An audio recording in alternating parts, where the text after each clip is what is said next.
Hello everyone, আজি আপোনালোকৰ বাবে আটাৰে বনোৱা মালপোৱাৰ এটা নতুন ৰেচিপি লৈ আহিছো আৰু লগতে আপোনালোক সকলোকে আকবা আদৰণি জনাইছো আছামিজ কিচেন চেনেললৈ। আজিৰ এই মালপোৱাৰ ৰেচিপিটো মই ময়দাৰ হলনি আটা ব্যৱহাৰ কৰি বনাইছো। আটাৰে বনোৱা এই মালপোৱাটো কিন্তু খাবলৈ খুব ধুনীয়া কোমল হয় আৰু এই মালপোৱাটো বহু দেৰিলৈ কোমল আৰু ফুলা হৈয়ে থাকে। আশা কৰো আপোনালোকে আজিৰ এই মালপোৱাৰ ৰেচিপিটো নিশ্চয় ভাল পাব। তেনেহলে ভিডিওটো শেষলৈকে চাই থাকিব। আজি মালপোৱাৰ ৰেচিপিটো বনাবলৈ মই ব্যৱহাৰ কৰা ইনগ্ৰেডিয়েন্টছখিনি আপোনালোকে স্ক্ৰীনত দেখিবলৈ পাইছে। এই বাটি এটাত 1 কাপ আটা দি ললো। এইটো মই বগা আটাটো ব্যৱহাৰ কৰিছো। এতিয়া লগতে আধা কাপ সুজি দি দিলো। আটাৰ লগত অলপ সুজি দিলে এই মালপোৱাটো খাবলৈ খুব সোৱাদ লগা হয়। এয়া দিছো অকনমান নিমখ আৰু এই আধা কাপ চেনি দি দিছো। এতিয়া গুটেখিনি সামগ্ৰী এবাৰ শুকানে মিলাই লম। ইয়াতে আপোনালোকে ৰঙা আটাটো ব্যৱহাৰ কৰিবও পাৰে আৰু আটাৰ হলনি ময়দা ব্যৱহাৰ কৰিবও পাৰে। এতিয়া অলপ গৰম কৰি লোৱা পানী লৈছো। পানীখিনি অলপ কৈ দি এইখিনি মিলাই থাকিম। এই পানীখিনি কিন্তু মই উতলাই লোৱা পানী লোৱা নাই, মাত্ৰ অকনমান গৰম কৰি লোৱা পানী লৈছো। আৰু পানীখিনি এবাৰতে বেছিকৈ দি লোৱা নাই, নহলে মিশ্ৰণটো বেছি পনিয়া হৈ যাব পাৰে। সব আটাৰ মিশ্ৰণটো পানীৰে ভালকৈ মিলাই ললো। এতিয়া এইখিনি খুব ভালদৰে 2 মিনিটমান ফেটি লম।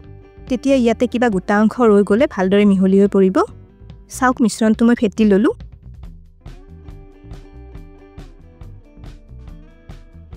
এতিয়া ঢাকনি এখন লগাই দিছো।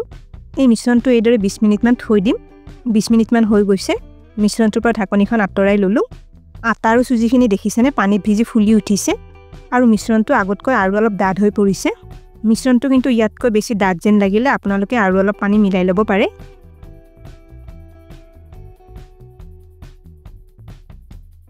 এতিয়া মিশ্ৰণটো আকৌ অলপ সময় ভালদৰে ফেটি লম।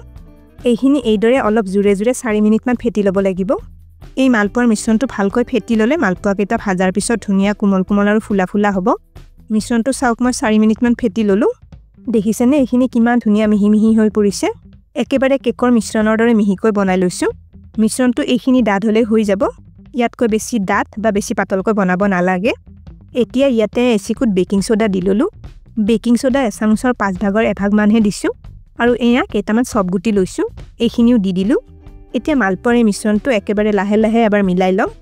বেকিং সোডা দিয়াৰ পিছত সদায় মিশ্ৰণটো এইদৰে লাহে মিলাই ল'ব লাগে, নহলে মালপোৱা কেইটা টান হৈ যাব পাৰে। বেকিং সোডা অকনমান দিলে আটাৰ মালপোৱা কেইটা খুব ধুনীয়া কোমল হ'ব। এইখিনিতে এটা ৰিকুৱেষ্ট কৰিলো, ভিডিওটো চাই ভাল পালে লাইক আৰু শেয়াৰ কৰি দিব। আপোনালোকৰ যি সকলে আমাৰ চেনেলটো এতিয়ালৈকে সাবস্ক্ৰাইব কৰা নাই তেওঁলোকক আমাৰ চেনেলটো সাবস্ক্ৰাইব কৰিবলৈ ৰিকুৱেষ্ট কৰিলো আৰু কাষতে থকা বেল আইকনটো টিপি নটিফিকেশন অল কৰি দিব। এতিয়া এইখিনি মালপোৱা ভাজি লম। এইফালে সৰু লোহাৰ কেৰাহী এটাত ৰিফাইন তেল অলপ গৰম কৰি লৈছিলো। তেলখিনি গৰম হোৱাৰ পিছত গেছৰ জুইটো কমাই তেলখিনি অকনমান ঠাণ্ডা হ'ব দিম। এতিয়া হেতা মালপোৱাৰ মিশ্ৰণ তেলখিনিৰ মাজত দি লৈছো। এনেকুৱা হেতা এখনেৰে দিলে মালপোৱা কেইটা সমান জোখৰ হ'ব। এতিয়া মালপোৱাটো নিজে ফুলি আহিব।